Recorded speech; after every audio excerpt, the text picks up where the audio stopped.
Hello student, इससे पहले की वीडियो में हमने पढ़ा था आपका जो एनसीईआरटी बुक्स का एसएससी का पहला जो चैप्टर है उसके बारे में, जिसका है नाम है संसाधन एवं विकास। तो उसमें हम पढ़ चुके थे संसाधन की परिभाषा, संसाधन के प्रकार, और आगे हम उसको कंटिन्यू करते हैं उसके बारे में अन्य चीज़ों के लिए। तो चलिए वीडियो को शुरू करते हैं। और अगर आपने इससे पहले वो वीडियो नहीं देखा तो पहले आप उस वीडियो को देखें, फिर इसके बाद में इसको देखें और नोट्स जरूर बनाते रहें जो आपके एग्जाम में काम आए। तो वीडियो को अंत तक देखिए और कोई दिक्कत है तो कमेंट्स बॉक्स में जरूर लिखें और इस वीडियो को अपने साथियों को भी शेयर करें। इसके चैप्टर में हमने जब पढ़ा तो संसाधन एवं विकास पूरा था, संसाधन के बारे में हम चर्चा कर चुके हैं। अगली स्टेप आती है हमारी संसाधनों का विकास। देखिए, संसाधनों का विकास से क्या मतलब है, ये चीज़ हमें समझना पड़ेगी। बहुत सारे संसाधन हैं पृथ्वी पे जिनका हम दैनिक जीवन में उपयोग करता है मनुष्य। परिभाषा यही है कि मनुष्य जीवन में उपयोग में आने वाले पदार्थों को संसाधन कहा जाता है, जो सांस्कृतिक रूप से भी मान्य है उन चीज़ों को। तो यहाँ ये है कि अब क्या है, आबादी बढ़ती जा रही है। आज की 21वीं सदी की सबसे बड़ी समस्या क्या है? संसाधनों की कमी होना, संसाधनों का कम होते जाना, जिसकी वजह से ये संसाधनों का प्रदूषित होने जाना, जिससे इंसान को दिक्कत हो रही है, मानव जीवन में दिक्कत हो रही है। संसाधनों पर ही मानव की गरीबी और अमीरी डिसाइड होती है। कैसे? मैं आपको एक उदाहरण बताना चाहता हूं। जैसे आज अमेरिका है, अमेरिका सबसे अमीर देश या टेक्नोलॉजी संपन्न देश क्यों है? क्योंकि उसके पास सबसे ज़्यादा संसाधन है, टेक्नोलॉजी है जिनसे वो उसका उपयोग करता है, जिससे उसकी स्थिति अच्छी बनी हुई है। हम देखते हैं अफ्रीका के देश, जो अफ्रीका महाद्वीप है उसके देशों को अगर हम देखें तो वो ज़्यादातर देश गरीब हैं। गरीबी का कारण क्या है?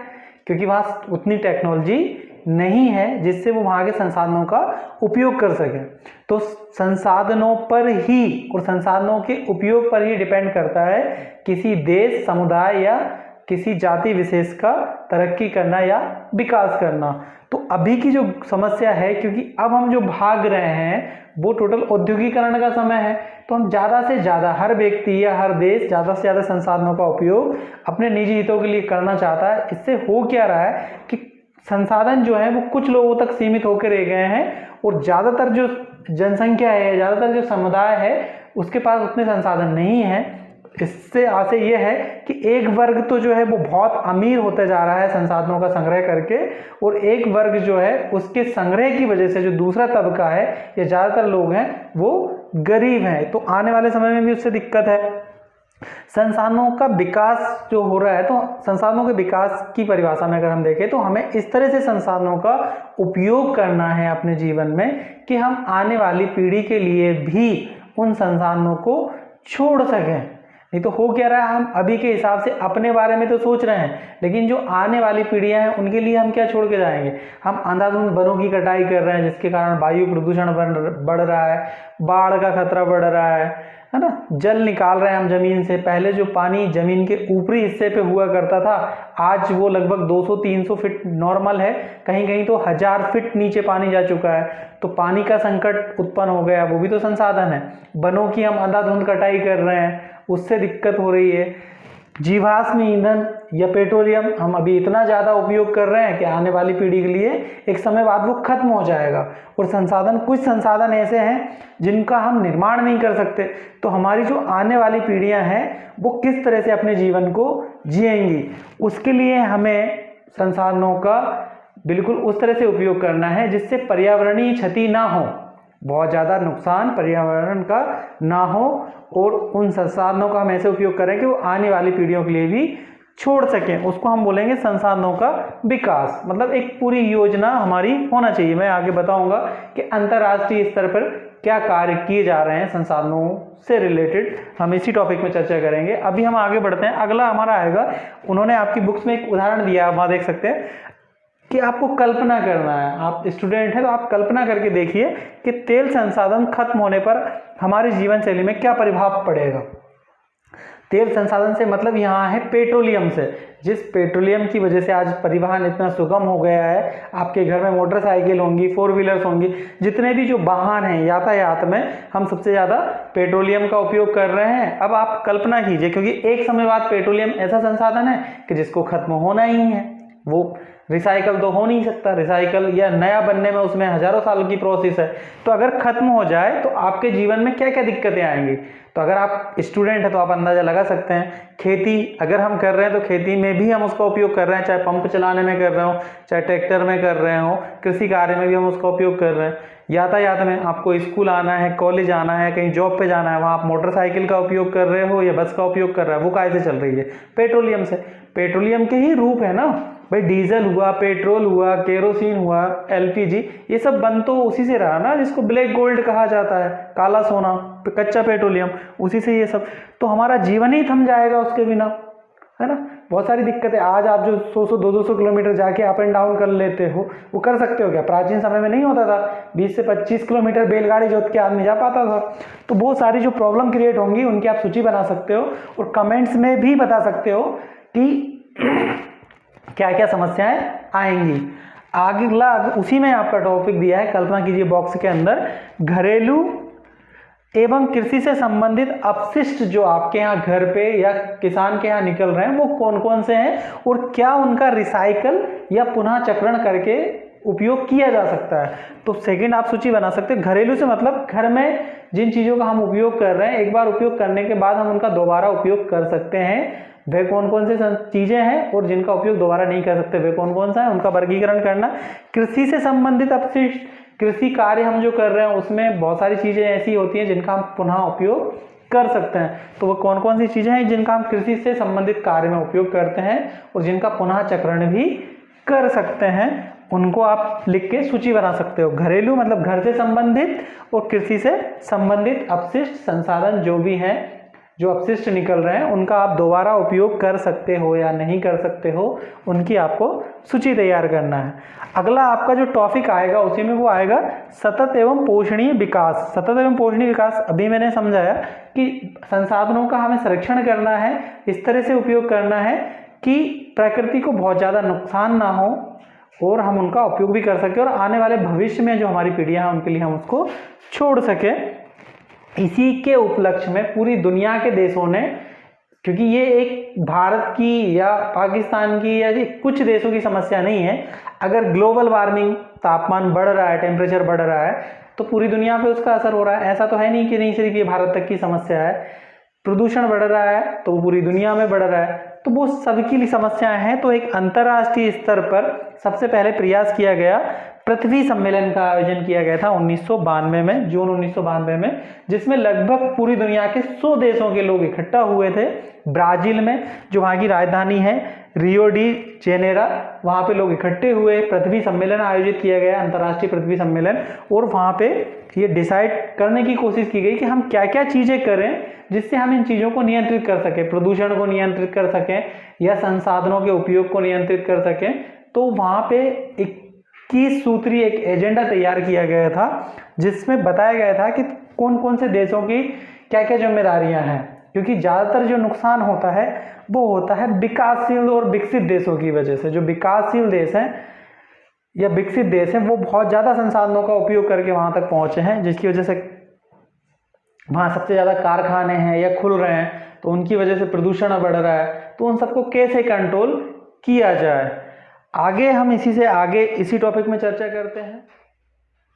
पृथ्वी सम्मेलन 1992 में जब डिसीजन लिया गया कि क्या किया जाए, तो उस समय निश्चित किया गया एजेंडा 21, जिसको हम एजेंडा 21 के नाम से आज के समय में जानते हैं।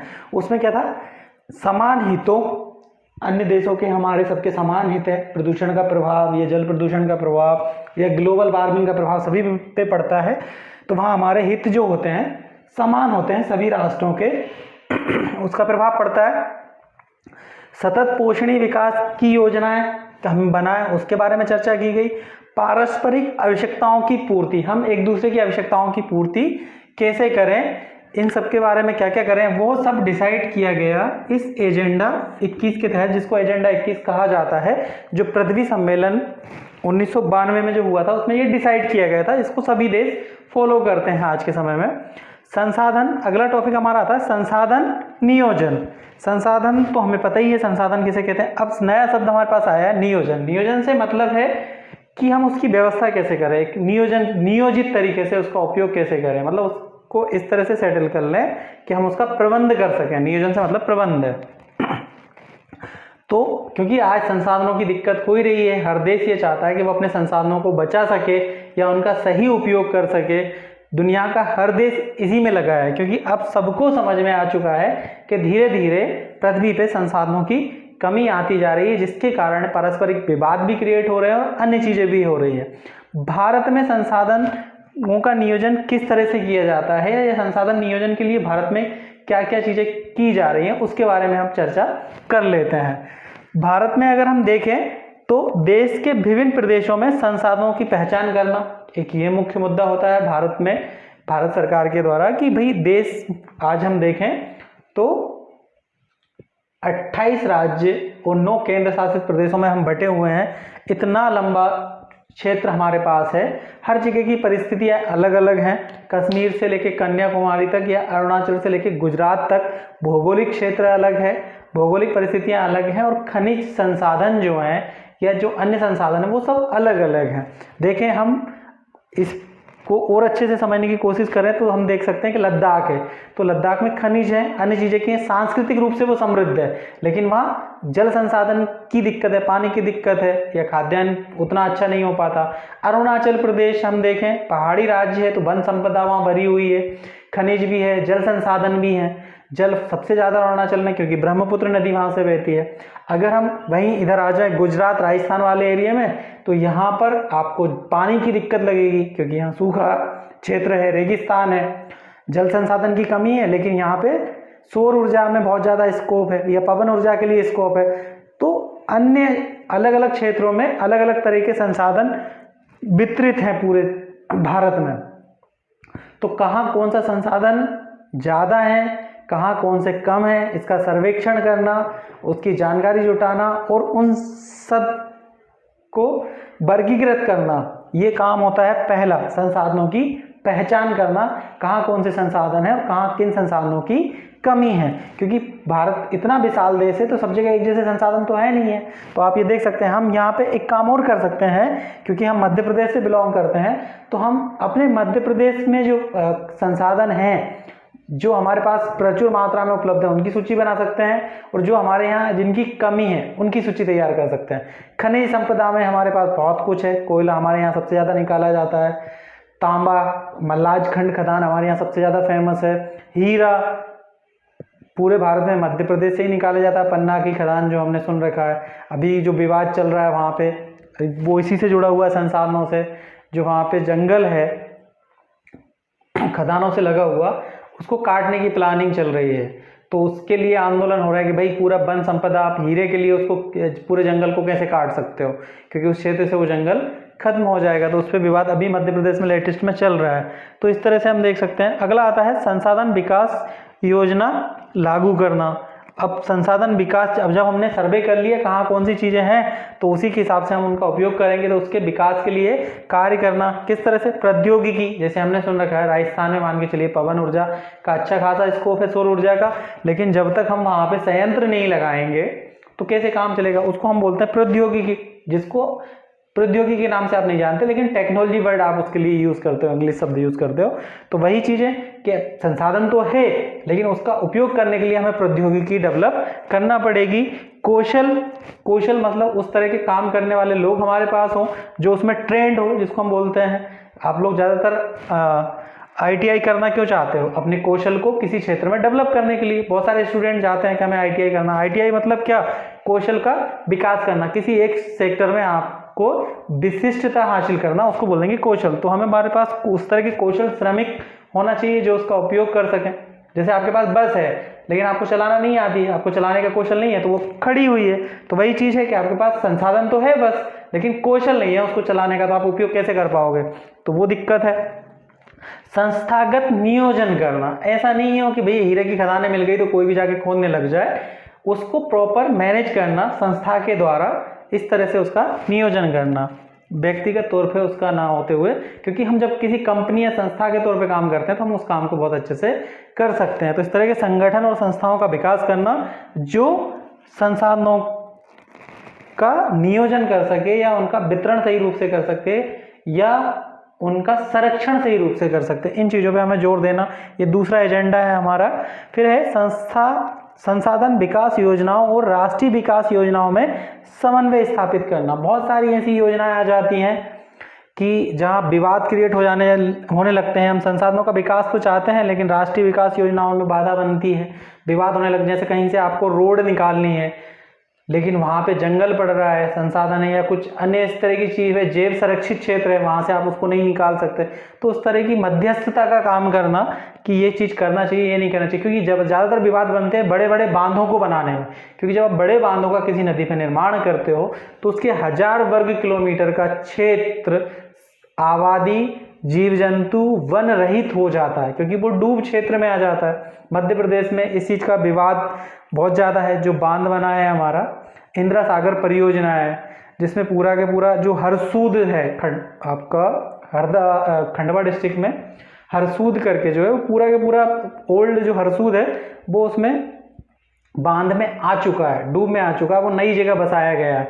तो हम इस तरह की चीज़ें करें कि हमें बहुत ज़्यादा पर्यावरणीय नुकसान ना हो, हम अपने लाभ के लिए बड़े बड़े बांध बनाने लग जाएं, लेकिन हमें ये भी ध्यान रखना है कि संसाधनों का दुरुपयोग ना हो। आप ये कहोगे कि भाई मनुष्य को तो शिफ्ट किया है, वहाँ कहाँ नुकसान हुआ? भाई मनुष्य खुद एक संसाधन है। आपको पढ़ाया क्यों जा रहा है? सरकार आपको क्यों पढ़ा रही है? क्योंकि अगर आप पढ़ लिख जाएंगे तो आप जॉब करेंगे, अपना अच्छे से विकास कर पाएंगे, तो देश का विकास होगा। तो देश के लिए या किसी राष्ट्र के लिए आप भी तो संसाधन हुए। किसी देश की आबादी पढ़ी लिखी है, वो अच्छे से काम कर रही है, जैसे हम देखते हैं जापान हुआ आज के समय में, अमेरिका हुआ, जहाँ ज़्यादातर पढ़े लिखे लोग हैं वो देश बहुत आगे हैं। तो आप किसी देश के लिए आप संसाधन ही हुए। आपको पढ़ाया लिखाया इसीलिए जा रहा है कि आप जाके उस काम को कर सकें। तो इन चीज़ों का हमें बहुत ज़्यादा सामना करना पड़ता है। हम ऐसी कोई योजना नहीं लेकर नहीं आए राष्ट्रीय स्तर पर जिससे संसाधनों पर विपरीत असर पड़ रहा हो। उस जंगल का जो मैंने नाम बताया था, अभी जो विवाद चल रहा है, बिल्कुल पन्ना में ही बक्सवाहा करके जगह है, बक्सवाहा जंगल। तो वहाँ क्या है, खनिज संसाधन ऐसी संभावना है, सर्वेक्षण में पता चला है कि जो जंगली क्षेत्र है उसमें हीरे की खदान या हीरे और हो सकते हैं। अब हीरे निकालने के लिए क्या हो, खुदाई करना पड़ेगी, खनन करना पड़ेगा, तो पूरा जो जंगल वाला क्षेत्र है वो उसमें नष्ट हो जाएगा। तो मध्य प्रदेश में उसको लेकर बहुत विवाद चल रहा है, क्योंकि ये वो बहुत बड़ा जैव संरक्षित क्षेत्र है, बड़ा जंगल क्षेत्र है जहाँ से वन या लकड़ी प्राप्त हो रही है उस क्षेत्र को। और सबसे मेन चीज़ है वन वर्षा को आकर्षित करते हैं। तो अनिश्चित तरह की विवादों को लेके मध्य प्रदेश में ये विवाद अभी चल रहा है बक्सवाहा जंगल को लेके। संरक्षण के लिए बक्सवाहा जंगल संरक्षण आंदोलन तैयार हो चुका है और उसका भयंकर विरोध हो रहा है कि भाई जंगल को खत्म नहीं किया जाए हीरे निकालने के लिए। इससे आगे अब हम जो पढ़ेंगे, प्रत्येक संसाधन को पढ़ेंगे, मृदा संसाधन पढ़ेंगे, जल संसाधन पढ़ेंगे, वन संसाधनों के बारे में पढ़ेंगे, उनके उपयोग के बारे में पढ़ेंगे, कितना हम उपयोग कर पा रहे हैं, उनके संरक्षण के बारे में पढ़ेंगे।